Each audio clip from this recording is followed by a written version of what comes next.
خود کو سینٹرل یا لبرلز کہتے ہیں، یا وہ لوگ جو کہتے ہیں کہ ہم ہر ایک معاملے پر بات کرتے ہیں، ہم انسانی حقوق پر بات کرتے ہیں، ان کی خاموشی بھی اب حیران کن نہیں ہے، کیونکہ بلوچ پاکستانی مین اسٹریم کا حصہ نہیں ہے. بلوچ مسئلے پاکستانی مین اسٹریم کے مسئلے نہیں ہیں. پاکستانی مین اسٹریم کا مسئلہ تحریک لبیک پاکستان ہے. پاکستانی مین اسٹریم کا مسئلہ یہ ہے کہ کس طرح سے ایک مذہبی دہشت گرد گروہ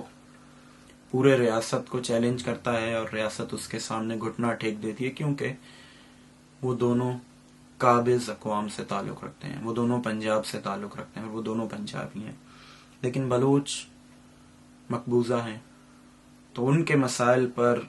کوئی آواز نہیں اٹھتی اور نہ ہی اٹھے گی اور نہ ہی امید کرنا چاہیے. لیکن لوگوں کو یہ احساس دلاتے رہنا چاہیے کہ جب آپ ہمارے سے بات کرتے ہو، جب آپ ہم سے کہتے ہو کہ ہم اور آپ بھائی ہیں، تو ہم یہ جانتے ہیں کہ ہم اور آپ بھائی نہیں ہیں، ہم اور آپ ایک قوم نہیں ہیں، آپ قابض ہیں اور آپ مقبوضہ ہیں. تو بلوچوں کے پاس بچتا کیا ہے؟ بلوچ کس طرح اپنی آواز اٹھا سکتے ہیں؟ بلوچ کس طرح خود کو منوا سکتے ہیں؟ تو بہت آسان اور سیدھی سی رائے ہیں، آسان اور سیدھے سے راستے ہیں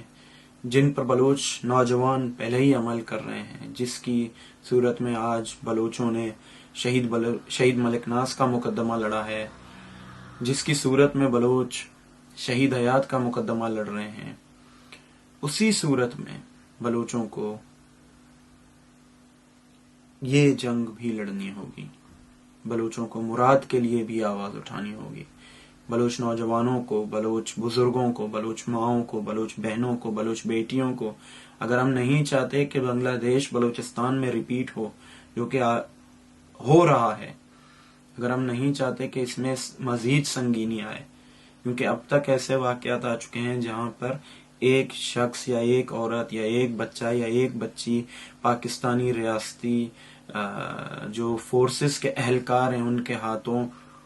جنسی زیادتی کا شکار بن چکے ہیں. اگر اب اس وقت بلوچ اس مسئلے کو سنجیدگی سے نہیں لیتے تو آنے والے وقتوں میں، آنے والے دنوں میں دشمن ریاست ایک ایسی تباہ کاری لائے گا جہاں کوئی بھی گھر محفوظ نہیں ہوگا. اس طرح سے جبری گمشدگی کا سلسلہ بلوچ سیاسی لیڈران سے شروع ہوتا ہوا اب ہر بلوچ گھر میں پہنچ چکا ہے. کل اینڈ ڈمپ کا جو سلسلہ تھا وہ بلوچ پولیٹیکل ایکٹیوسٹوں سے شروع ہوا تھا، پھر اس کا شکار ایسے لوگ بھی ہوئے جو یہ تک کہنا گوارا نہیں کرتے تھے کہ ہم بلوچ سیاست کا حصہ ہیں یا ہمیں بلوچ قوم پرستی سے کوئی لینا دینا ہے. لیکن ریاست نے انہیں ان کے سرنیم کے حوالے سے، کیونکہ ان کا سرنیم بلوچ تھا اس لیے مارا، ریاست نے انہیں اس لیے مارا کیونکہ ریاست مغرور ہے، ریاست نے انہیں اس لیے تشدد کا نشانہ بنایا کیونکہ ریاست طاقتور ہے اور وہ ایسا کر سکتی ہے. بلوچوں کو چاہیے کہ وہ اپنی طاقت پر، ہمیں چاہیے کہ ہم اپنی طاقت پر، قومی طاقت پر انحصار کریں، اپنی قومی طاقت کو مزید توانا بنائیں اور اسے دشمن کے خلاف اس طرح سنگین طریقوں سے استعمال کریں کہ دشمن ریاست کے پاس سے بلوچستان کو چھوڑنے کے اور کوئی راستہ نہ بچے. ہمیں تمام تر طریقے بروئے کار لانے پڑیں گے. بلوچوں کی سیاسی جدوجہد کو جس طرح سے قدغن لگایا گیا ہے، بلوچ طلباء کی سیاست پر جس طرح سے پابندیاں عائد کی گئی ہیں، وہ سب آج کے دن کے واقعات کو چھپانے کے لیے کوششیں تھیں. وہ کوششیں تھیں کہ جب بلوچوں کے گھروں میں آگ لگائی جائے تو وہاں بات کرنے کے لیے کوئی موجود نہ ہو. وہ کوششیں تھیں کہ بلوچ ماؤں بہنوں کی جب عصمت دری کی جائے تو کوئی آواز اٹھانے والا نہ ہو. وہ مراد امیر جیسے کم سن فرزندوں کے ساتھ جنسی زیادتی کے بعد سزا نہ پانے کے لیے کوششیں تھیں. لیکن بلوچوں نے یہ دکھایا ہے، دکھاتے رہے ہیں اور آگے بھی دکھائیں گے کہ بلوچ نہ صرف اپنے حقوق جانتا ہے، نہ صرف وہ اپنی جدوجہد سے قربت رکھتا ہے، بلکہ وہ اس جدوجہد کا حصہ ہے اور وہ اپنی مکمل جو ہے آزادی تک اپنے لوگوں سے ان کی جو ہے ساتھ ہونے والے ظلم و زیادتیوں پر خاموش نہیں بیٹھے گا اور ان کے شانہ بشانہ کھڑے ہو کر جد و جہد کرے گا۔ اس وقت بحیثیت قوم ضروری ہے کہ ریاستی فورسز پر، ریاستی جو ہے اداروں پر، ریاستی وہ جو سرکاری وزیر گزیر جتنے بھی ان کے نوکر چاکر گھومتے ہیں، جو خود کو وفاق کا نمائندہ کہتے ہیں، جو یہ کہتے نہیں تکتے کہ بلوچستان کو امن کا گہوارہ بنا دیا ہے، یہاں دہشت گردی نہیں ہے، یہاں پر جو ہے جرائم نہیں ہوتا، جرائم پیشہ افراد نہیں ہے، تو ان سب سے سوال کیا جائے، ان سب کو انصاف کے کٹہرے میں لایا جائے، اور وہ سب اس وقت ممکن ہے کہ جب بحیثیت قوم شعوری طور پر، جذباتی طور پر نہیں کہ ایک واقعہ ہوتا ہے 4 ہفتے تک ہم پروٹیسٹ کریں گے پھر ہم بیٹھ جائیں گے،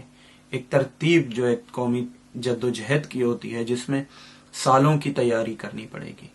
بلوچوں کو آج کے واقعے کو صرف آج کا واقعہ نہیں دیکھنا ہے، ہمیں آج کے واقعے سے سبق ضرور لینا ہے، اور اس واقعے سے یہ سیکھنا ہے کہ کل کو پھر کسی مراد کے ساتھ ایسا نہ ہو۔ وہ کس طرح ہوگا، اس کے لیے آپ کو مکمل پلاننگ کرنی ہوگی، اس کے لیے آپ کو جس طرح سے ابھی بھی بلوچستان میں تنظیمیں موجود ہیں جو جد و جہد کر رہی ہیں، سیاسی حوالے سے، انسانی حقوق کے حوالے سے، سماجی مسائل کے حوالے سے، جن میں یہ مسائل بھی شامل ہیں، ان تنظیموں کو مزید جو ہے اپنی طاقت بڑھانا پڑے گی، کیونکہ بلوچستان میں جو قومی آزادی کی جد و جہد ہے، بلوچستان میں جو سیاسی آواز تھی قومی آزادی کی، اسے دبانے کے لیے ہزاروں نوجوانوں کو شہید کر کے مجھ جیسے سینکڑوں لوگوں کو ملک بدر ہونے پر مجبور کر دیا گیا۔ لیکن ہم آج بھی پر امید ہیں کہ ہماری قوم، بلوچ نوجوان، بلوچ پیر جو ہے کماش، بلوچ بزرگ، بلوچ مائیں، بلوچ بہنیں، بلوچ بیٹے، بلوچ بیٹیاں اس قدر اپنی قوم، اپنی تحریک، اپنی وطن کی آزادی سے جڑے ہوئے ہیں کہ انہیں دشمن کی کوئی بھی چال، دشمن کی کوئی بھی سازش، دشمن کی کوئی بھی حربہ اپنے منزل سے دور نہیں رکھ سکتا۔ تو ضروری یہ ہے کہ ہم اور آپ مل کر دشمن کی ان تمام جو ہے سازشوں کے خلاف جد و جہد کریں، اپنے ارد گرد کے لوگوں تک یہ بات پہنچائیں، دور دراز علاقوں تک اس پیغام کو عام کریں کہ بلوچوں، آپ کے لیے روز بروز مشکلات بڑھتی جا رہی ہیں۔ جو مسئلہ پہلے بلوچوں کو سرے بازار موٹر سائیکل سے اتار کر ان کی شلواریں جو ہے کینچیوں سے کاٹ کر ان کی پگڑیاں روڈوں پر اچھالنے پہ شروع ہوئی تھی، اب وہ بلوچ خواتین، بلوچ بچوں، بلوچ بچیوں کی عصمت دریوں تک پہنچ چکی ہے، اب جنسی زیادتیوں تک پہنچ چکی ہے، اور اس مسئلے کا حل نعرہ بازی سے بہت آگے ہے۔ اس حل کو ڈھونڈنے کے لیے ضروری ہے کہ ہم اور آپ شب و روز جد و جہد کریں، اس امید کے ساتھ کہ آپ لوگ اس واقعے کے خلاف اس قدر تند و تیزی سے کھڑے ہوں گے کہ پاکستانی ریاست مجبور ہو کہ وہ اپنے اس طرح کے وحشت، بربریت سے توبہ کرے۔ آپ سب کا شکریہ۔